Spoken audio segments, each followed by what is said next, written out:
Hubo una época en Salamanca en que no tuvimos facultad de medicina estatal. Durante el siglo XVIII y siglo XIX hubo en España y concretamente en Salamanca ciertas epidemias. Entonces los académicos no eran academias totalmente cerradas, sino que ya empezaban a hablar de lo que le interesaba a la sociedad. Cumple un papel brillante y aporta a la sociedad ese bien que es insustituible y que depende mucho del porvenir de un país como es la salud. Hablar de academias médicas en el momento actual es hablar también de cultura. En el siglo XVIII, la medicina en Salamanca vivió una transformación gracias a la creación de las academias médicas. Estas instituciones surgieron como espacios independientes a las universidades, donde médicos y científicos compartían conocimientos, debatían ideas y promovían el avance científico. El libro Academias Médicas en Salamanca, de Francisco Lozano, explora esta evolución y muestra cómo estas academias se convirtieron en motores del progreso y la colaboración en Salamanca. Quédate y déjate envolver por el arte y la cultura de la provincia de Salamanca.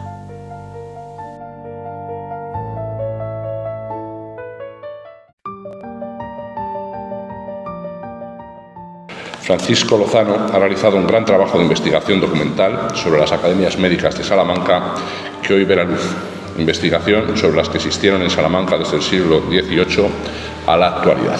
Durante el siglo XVIII, Europa vivió una revolución científica y cultural. En España, la medicina y la enseñanza médica estaban ancladas en las tradiciones que ya no respondían a las necesidades del nuevo pensamiento ilustrado.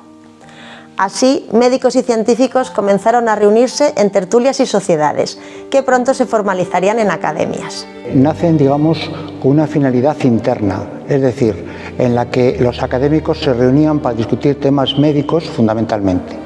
Pero todo esto ha ido evolucionando y en el momento actual las academias siguen teniendo esa función, como es lógica, la reunión entre profesionales de elevada cualificación, que son los académicos, pero también difundir un poco lo que es la salud pública, lo que es el conocimiento de los aspectos epidemiológicos y preventivos de la enfermedad y también otras actividades culturales que a lo mejor no tienen mucho que ver con la medicina, pero también tienen que ver, digamos, con los aspectos sociosanitarios y sociales. Desde sus orígenes, las academias médicas fueron espacios de colaboración entre profesionales, donde se compartían experiencias y se defendían intereses gremiales.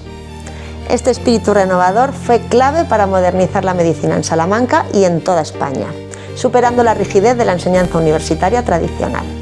Durante el siglo XVIII y siglo XIX hubo en España y concretamente en Salamanca ciertas epidemias. Entonces los académicos se reunían para tratar de estas epidemias y no solamente para tratar desde un punto de vista científico lo que suponían estas epidemias, sino también el dar recomendaciones a las autoridades sanitarias y a la población. Es decir, que ya estaba entonces pensando en la población como destinatario final. Es decir, no eran academias totalmente cerradas, sino que ya empezaban a hablar de lo que le interesaba a la sociedad. La Real Academia de Medicina de Salamanca, fundada en 1971, es heredera de ese legado. Durante medio siglo ha colaborado estrechamente con la universidad y los colegios profesionales, siempre con la misión de mejorar la vida de los ciudadanos a través del conocimiento y la investigación. El hecho de recorrer la historia de las academias que ha habido aquí en Salamanca implica el examinar aquellos esfuerzos a veces impresionantes y obras efímeras que quedaron perdidas en la historia, ¿no? Pero hay que reconocer que aquello fue el cimiento de lo que ahora es, de una forma brillante y exitosa, por el trabajo de todos los académicos y especialmente de la presidencia, la Real Academia de Medicina de Salamanca. El autor del libro, Francisco Lozano Sánchez, en su absoluta vocación docente, rescata un legado fundamental que estuvo a punto de perderse en el olvido. Bueno, hay muchas curiosidades que están reflejadas en el texto, porque tampoco quiere ser un texto, digamos, demasiado técnico o profesional dentro del ámbito de la medicina, sino que lo puede leer cualquier persona, porque comento anécdotas, comento personajes, muchos personajes de la época. Hubo una época en Salamanca en que no tuvimos facultad de medicina estatal. que era una facultad de medicina, digamos, de ámbito privado, en la que estaba sustentado, primero lo estuvo sustentado por el ayuntamiento y luego por esta Diputación Provincial, que era la que corría con los gastos, ¿no? Era digamos, una institución que no tenía reconocidos los títulos a nivel oficial. Luego, posteriormente, cuando el conde de Romano estuvo a bien dar otra vez la titularidad oficial a los estudios de medicina, pues se recuperó todo esto, incluso la posibilidad de que esta universidad expidiera títulos de grado de doctor en medicina. Como destaca Alberto Gómez Alonso, autor del prólogo y figura clave en la medicina salmantina, estas academias fueron los cimientos que forjaron la actual Real Academia de Medicina de Salamanca.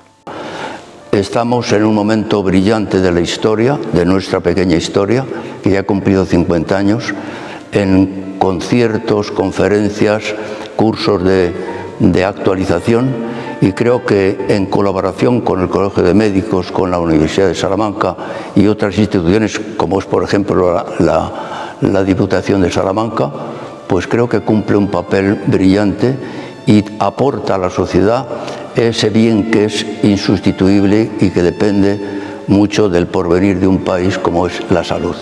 El ámbito, el nicho de actuación de las academias en el momento actual es fundamentalmente la sociedad. Por eso, sociedad, medicina, cultura y todos están vinculados estrechamente. Y hablar de academias médicas en el momento actual es hablar también de cultura. Academias Médicas en Salamanca es más que un libro. Es una pieza indispensable para comprender cómo el conocimiento, la colaboración y la pasión por el saber han sido y siguen siendo motores del progreso en Salamanca. Una obra que conecta el pasado con el presente y que nos hace invitar a valorar el papel de estas instituciones en una historia cultural y científica de la ciudad. Y hasta aquí el reportaje de hoy. Dale me gusta y comparte para que Cultura con Arte llegue a cuanta más gente mejor. Y sigue siempre Cultura con Arte.